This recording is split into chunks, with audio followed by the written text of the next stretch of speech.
So the reason why I'm here today, because I would like to share with you one important concept about about IWK, about the new business model of IWK, and the importance why IWK. I would be grateful for your attention, because because IWK has got the potential to be another resource producer for the country, which will benefit the federal government. okay. So because, alright? Right. Okay, firstly, if you look at the big issue facing us as a country is about managing our water resource.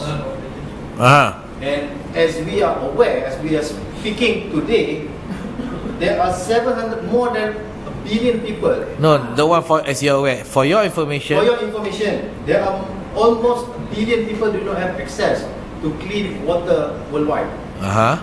And then out of 9 people in the world have no access to clean drinking water. And out of 3 people in the world today do not have access. Out of 3, no, it's not out of 3. 3 out of 10. 9 out of 10. Okay, 9 out of 10 people in the world today do not have access to modern sanitation system. So we should be grateful. We should be grateful. Because the government, previously the government has established IWK to look into this, and today we are so grateful that we have a modern sanitation and we have a modern water distribution system. The only thing that facing us today is that we are facing, in the future, we're going to face a lot of problems, a lot of issues about water, because our water resource is depleting very fast. Okay. If we do not do If something, we don't do something about our water resource management, why we are facing problem with our water resource management? Number one, because of the unplanned development. There are so many developments, and we at the federal level, we are not in control about the development that is happening at the state level.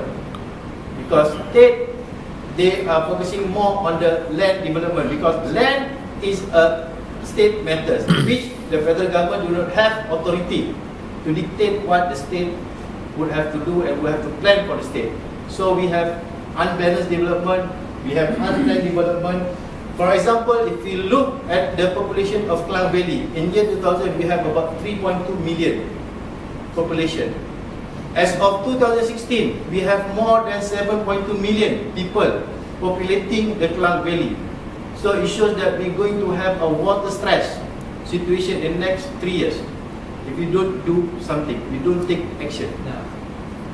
Number 2, we don't take action today.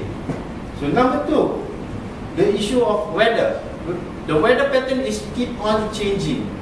For example, El Nino has affected the water production from Sungai Selangor by almost 60% reduction of supply going to the dam. And dam in Selangor, most of the dams in Selangor are currently experiencing 30%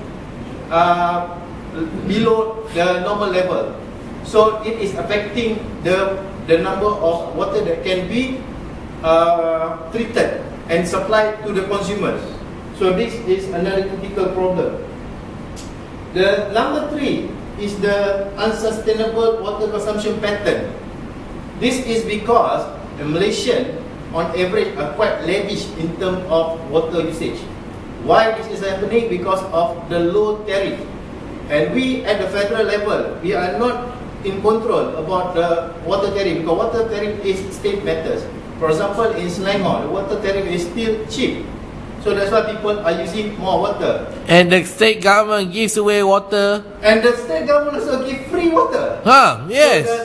To the people of Selangor. Okay? So for example, if you compare the consumption, on average, people in the Klang Valley, in Selangor and Kuala Lumpur are consuming about 200 liters of water per person.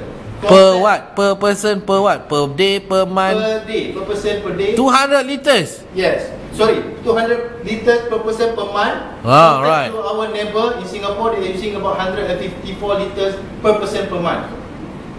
And compared to Thailand, they are consuming even less, 90 liters per person per month. So we are quite very lavish. Uh-huh. We do not control our water consumption pattern because of low tariff. Because it's cheap. When resource is cheap, it is wasted. So we at IWK, we have seen this happening. So what we're going to share with you today is the critical mitigation plan, which we're going to introduce as part of our business strategy. This is going to be our future business model that will help the federal government to at least control or introduce measures. To at least control and introduce measures how we're going to manage our critical water reserve for the country as a whole. So let me introduce you to the concept of OSIS. So what is OSIS? OSIS is an Arabic name, but in Bahasa Malaysia, OSIS means olahan air, sisa industri dan sumber. Or in English, we call it Water Resource Recovery Center. So the keyword, what we want to do, we want to do recovery of resource. We want to recover. We want to recover our critical resource. So what are the critical resource? Water. Water, waste coming from the domestic waste, and also waste coming from the industry. These are the critical resource. If you don't recover this resource after we have treated it will be wasted. So what we're going to do, we're going to recover the resource and we're going to turn the resource into waste, into products. Now this product has got commercial value. When it has got a commercial value, we can create revenues. So by recovering these resources, we are also creating new revenues, not only for the IWK, but also for the federal government. Because we are one of the agency under you, under ministry. Okay. If you look at this slide, you can see the benefit that we can get from this concept. For example, if we were to build wetlands or lakes, so it will not only benefit. It will not only benefit from water conservation or water storage or water